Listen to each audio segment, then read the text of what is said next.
In his book Building Dwelling Thinking, Martin Heidegger said, "A boundary is not that at which something stops, but that from which something begins." It's presencing. According to Martin Heidegger, space is not endless and universal, but bounded. Space is thus a framed or otherwise a delimited phenomenon that does not exist prior to the creation of the boundary. It exists because of the purpose of form. Space allows us to dwell not only because we feel somewhat protected by its limits, but also because it is these limits that allows us to experience space as presence. Boundary is a place of contentment, but as well a place of ongoing struggle. To begin is to open out from the boundary as the opening appears as the possibility of action. In my Rick 4, I tried to relate my model to the thought of that the boundary is a place of contentment and conflict. My idea was to push and pull the ground because it became a limit action.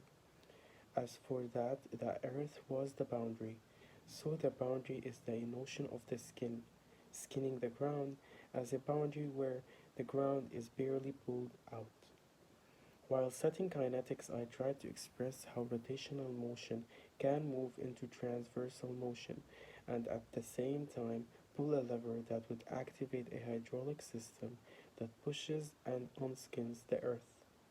As I moved forward to my final model, I interrelated the idea of the boundary with the notion of the skin, where the boundary now turned from skinning the earth to skinning the volume in space, the incoming cylinder. It becomes a boundary because the inside and the outside, now interrelated, they have a relation between them, but they are distinct. In these drawings, I try to represent the identity of my mechanism, where with extreme care and precision that I was able to create a strong visuals of my project as I imagined them in space, where I tried to represent the main character of my mechanism, which is providing motion or a poetic act. The site shows the remains that stand as a memory of those who are no longer there. They embody now the absence of those who were lost. The remains will allow us to remember them and turn their absence into presence. As of disbelief would prevail as the sun rose the next day, casting light on the extent of the damage. The silos were also a refuge through the years of the war, as there was down storage on the ground floor and corridors. Imagine how solid the building was, and now it is the victim.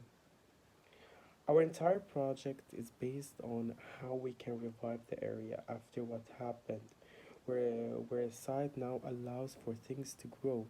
As for there is grains on the side that began to sprout, so the grains are some kind of a symbol of hope, and that we can continue but never forget what happened.